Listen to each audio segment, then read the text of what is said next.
कैसे ब्राइन किस करेंगे, उसको किया क्या? अगर करना रहेगा, अगर ब्राइन किस करना रहेगा जवान लड़कियों करेंगे, वो बुढ़िया को क्या करेंगे? बुढ़ी खुद बुढ़ी है, बुढ़िया है। अपने बच्चा उनकी नहीं हो सकी, फ्रेंड किसकी होगी सगी? देश की सगी नहीं है। देश तो आपके स्मृति ईरानी को धूल चटाने का काम करेगा। स्मृति ईरानी अब यहाँ से भागती नजर आएगी। अमेठी का मुकाबला कैसे देख रही हैं इस बार? देखिए, कहाँ राहुल जी का और उनका ठीक है, राजनीति में उतार चढ़ाव होते रहते हैं। वो अमेठी से जीती और राहुल जी इलेक्शन हार गए थे, लेकिन इसका मतलब ये नहीं है कि वो राहुल जी की बराबरी कर सकते हैं। अमेठी में वो ऐसे जाएगी जैसे गधा के सर से सींग जाता है ना, स्मृति ईरानी ऐसे जाएगी। भारी बहुमत से राहुल गांधी आएंगे, देश के प्रधानमंत्री राहुल गांधी बनेंगे। और जब महंगाई की बात आती है ना, तो हर किसी के दिमाग में स्मृति ईरानी जी महंगाई का एक आइकन बन गई है, एक सिंबल बन गई है। सिलेंडर जब याद आता है ना किसी को, तो जितना सिलेंडर का साइज है ना, इतना ही दिमाग में फिर लोगों को स्मृति ईरानी उतना ही भारी भरकम साइज हो। नमस्कार, आप देख रहे हैं 24 न्यूज़ में आपके साथ राशिद कमाल। हमारे साथ कुछ महिलाएं, इनसे बातचीत करेंगे। जिस तरह से 24 का चुनाव नज़दीक आते जा रहा है, वहीं जो है तमाम सियासी पार्टी के गलियारों में हलचल है। स्मृति ईरानी जो अभी राहुल गांधी पर आरोप लगाई थी कि अश्लील हरकत कर रहे हैं राहुल गांधी, फ्लाइंग किस कर रहे थे, वहीं 24 को लेकर कहा जा रहा है कि अमेठी का जो मुकाबला है घमासान होने वाला है, क्योंकि एक तरफ राहुल गांधी है, दूसरी तरफ स्मृति ईरानी है, वहाँ पे जीती हुई हैं अभी। तो क्या लग रहा है, राहुल गांधी की वापसी होगी या माहौल बनाया जा रहा है? ये मुद्दे पर चर्चा कर लेते हैं। क्या लग रहा है इस बार, राहुल गांधी फिर आ पाएंगे वापस? देखो, स्मृति ईरानी मोदी जी को फ्लाइंग किस करती है तो उसे बार बार वो किसी याद आती है। ऐसा कुछ नहीं है, वो खुद एक बदनाम लेडीज है।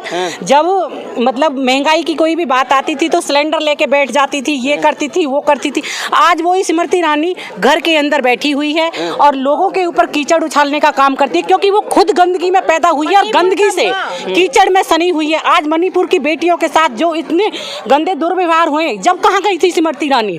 वोटों के टाइम पे वैसे तो कहती है हिंदू मुस्लिम की लड़ाई लड़ती है, वोटों के टाइम पे सबसे ज्यादा मुझे ऐसे लगता है कि मुस्लिम भाई ही भाजपा के दामाद हैं और वोटों के टाइम पे वो ही उन्हें चाहिए। और आज हमें बंटवारा करने के लिए हिंदू मुस्लिम की लड़ाई छिड़वा रखी है। अभी तो कह रही है कि स्मृति मोदी जी को फ्लाइंग किस करती है, भी इतना बड़ा आरोप लगा रही है। स्मृति ईरानी खुद इस लायक है, ऐसी महिला है, हमें महिला होने पर गर्व है। लेकिन ऐसी महिला, एक भैंस जब कीचड़ में लौटती है तो सारी को गंदी कर देती है। तो स्मृति ईरानी वो गंदगी है, उसमें भाजपा नहीं पूरे हरियाणा को नहीं पूरे देश को बर्बाद कर रखा है। वो गंदगी है, वो कीड़ा है, उसे निकाल कर देश से भगा देना चाहिए। स्मृति ईरानी वो चीज है। अमेठी में क्या लग रहा है? अमेठी में वो ऐसे जाएगी जैसे गधा के सर से सींग जाता है ना, स्मृति ईरानी ऐसे जाएगी। भारी बहुमत से राहुल गांधी आएंगे, देश के प्रधानमंत्री राहुल गांधी बनेंगे। और मोदी जी कह रहे फिर हम वापस आ रहे हैं 24 में। मोदी जी का जाने का समय आ गया। मोदी जी अब ख्वाब देख रहे हैं, अब ऊपर जाने का समय आ गया, नीचे भी नहीं उनका। अब लोगों ने उन्हें भगा दिया बिल्कुल। अब उनकी लास्ट की गिनती शुरू हो रही है। टाटा बाय बाय बिल्कुल, उसकी नाइट होने वाली है, खत्म है। कह रहे हैं कि हम फिर झंडा फहराएंगे लाल किला से। झंडा तो फहराएंगे, लेकिन जिस प्रकार पुराने पूर्व प्रधानमंत्री आकर के उनको इनवाइट किया जाता है, उस प्रकार आकर के झंडा फहराएंगे या अपने घर की छत पर झंडा फहराएंगे। 45 साल के दावे कर रहे हैं, आप पूर्व प्रधानमंत्री बन जाएंगे। देखिए, इनके दावे तो पता नहीं क्या क्या दावे तो इन्होंने कर्नाटक में भी किए थे। अभी आप देखिएगा आने वाले इलेक्शनों में इनका क्या हाल होने वाला है,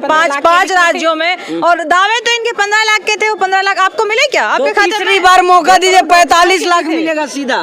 इनके वादे तो इतने वादे हैं कि आप एक बड़ी लंबी फहरिस्त बना सकते हैं। एक लंबी फहरिस्त। तीसरी बार मौका दीजिए, 45 लीजिए। अरे बाबा, अगर इस बार लोगों ने इस बार अगर ऐसा हुआ ना, हमें नहीं लगता इस बार ऐसा होगा। देश खत्म हो जाएगा। और जिस पाकिस्तान से कंपटीशन करते हैं ना कहीं हम उससे भी बहुत नीचे चले गए। मैम, लोग तो कह रहे हैं मोदी जी हैं तो देश बचा हुआ है, कांग्रेस तो बेच दी देश। जी, देश बचाने की बात कर रहे हैं, लेकिन यहाँ आज जरूरत उनसे देश को बचाने की, मोदी जी से बचाने। बिल्कुल, और उनसे और उनके नेताओं से। मैं एक लड़की हूँ तो जाहिर सी बात है कि मैं लड़कियों की बात भी रखूंगी।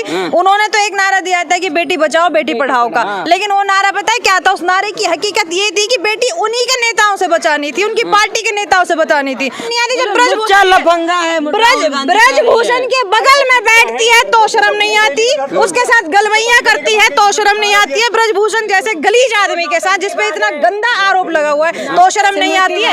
अपनी फ्रेंड के पति को, जो अपनी दोस्त के पति को छीन के ला सकती है, वो देश का क्या भविष्य भविष्य करेगी? है स्मृति ईरानी, ये बताओ, एक दोस्त के लिए जान देने तक तैयार है। मेरी फ्रेंड है, मैं अपनी फ्रेंड के लिए जान देने के लिए तैयार हूँ, लेकिन वो लेडीज, वो गंदगी है, वो गंदगी का कीड़ा है। जब अपने फ्रेंड को, पति को लूट के भाग गई, वो किसकी सगी, और हमें नहीं पता उसकी किससे क्या सेटिंग है। वो इस टाइप की महिला है। स्मृति ईरानी तो कह रही है कि मेरे दोस्त को बीच में नहीं घसीटे, वो राजनीति में नहीं, हमको जो बोलना है बोलिए। क्यों? वो इसका स्मृति ईरानी का आशिक है जो उसे ना खींचे। वो तो तूने पति बना रखा है, तूने फ्रेंड का घर उजाड़ दिया, तूने अपना घर बसाया। जब तू अपने बच्चा, उनकी नहीं हो सकी, फ्रेंड किसकी होगी सगी? देश की सगी नहीं है। देश तो आपके स्मृति ईरानी को धूल चटाने का काम करेगा। स्मृति ईरानी अब यहाँ से भागती नजर आएगी। जो वो झूठे वादे करती है कि भाजपा सरकार कहती है बेटी बचाओ बेटी पढ़ाओ, ये नारा बेटी बचाएं और बेटी पढ़ाएं, तो कहां से कैसे करे? बीजेपी के नेता दिन दहाड़े बेटियों के साथ, मैं भी 2 बेटियों की मां हूं और सब बेटियों की मां, मैं भी बेटी हूं। दिन दहाड़े बीजेपी के नेता जो बेटियों के साथ दुष्कर्म जैसे व्यवहार करते हैं, तो कहां से बेटी बचेंगी?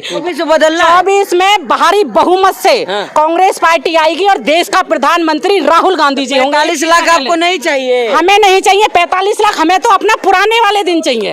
हमें नए दिन नहीं चाहिए, अच्छे दिन नहीं चाहिए। हमें तो पुराने दिन थे, वो हमारे अच्छे दिन थे, लेकिन इतने अच्छे दिन दे दिए इन्होंने, इसमें तो जीने का नहीं, आत्महत्या करने पर महिलाएं मजबूर कर दी। राहुल गांधी अश्लील हरकत कर रहे हैं, फ्लाइंग किस कर रहे हैं। अरे फ्लाइंग किस, उसको तो न जाने कितने लोग करे, उन पे नहीं गिट्टी। वो तो राहुल गांधी तो गरीबों के मसीहा है। वो तो लोगों को चलते फिरते, गरीबों को, महिलाओं को, बूढ़ों को, बच्चों को, सबको गले लगाते चले। राजकुमार है, चांदी का राजकुमार है। हाँ जी, वो आपकी वो झंडा फहराएंगे राहुल गांधी और अपना लाल किले पर, और मोदी जी अपने घर में झंडा फहराएंगे उनको घर में। और स्मृति ईरानी बहुत महिलाओं की बात करती है, महिला बाल कल्याण विकास मंत्री है। और वो जो है, जब जैसे ही मणिपुर वाला मामला कोई अगर सदन में उठाया, आग बगोला हो जाती, कथकली का डांस करने लगती है। हाँ, महिलाओं का सम्मान राहुल गांधी कर नहीं रहे। अरे क्या नहीं कर रहे, ऐसा कैसे नहीं कर रहे? जहाँ जनता से पूछो, एक शख्स भी बोल दे, आपको बुरा नहीं लगा? क्यों मेरे को बुरा लगेगा? फ्लाइंग किस करेंगे? ऐसा कैसे फ्लाइंग किस करेंगे? उसको किया क्या? अगर करना रहेगा, अगर फ्लाइंग किस करना रहेगा, जवान लड़कियों करेंगे, वो बुढ़िया को क्या करेंगे? बुढ़ी खुद बुढ़ी है, बुढ़िया है। सास भी कभी बहू की नाटक खेल के यहाँ ही नाटक करने, उसका बल जाओ, वहीं तेरा ठिकाना है फिल्म सिटी में। लफंगे हैं बीजेपी। कौन लफंगे? पूरे नाटकों का सरदार मोदी, वो किंग है। कहने वाली के ऊपर खुद इस देश की आवाम उस लफंगा कहने वाली को खुद को मोदी जी के साथ जोड़ते हैं, इतना बड़ा आरोप उस पर लगाते हैं। पहले उसकी सफाई तो वो दे ले, कहाँ से आकर के आज इतने बड़े पद पर बैठी है। लोग तो ये सवाल भी करते हैं कि कहाँ से कहाँ पहुँच गई वो, ना वो इतनी पढ़ी लिखी है, ना उसकी इतनी क्वालिफिकेशन है, फिर वो इतने चंद सालों में कहाँ से कहाँ पहुँच गई। लोग तो उसका और मोदी जी के ऊपर ही बहुत सवाल उठाते हैं, उनका जवाब दे वो। अश्लील हरकत करने लगे हैं राहुल गांधी। देखिए, सबसे पहली बात तो स्मृति ईरानी जी का जो राहुल जी के साथ ये है ना कि कंपटीशन करना, अपने आप को ऊपर दिखाना, ये कोई पहली बार नहीं किया है। लेकिन इस बार इन्होंने अपनी जो सीमाएं वो लांघ दी है।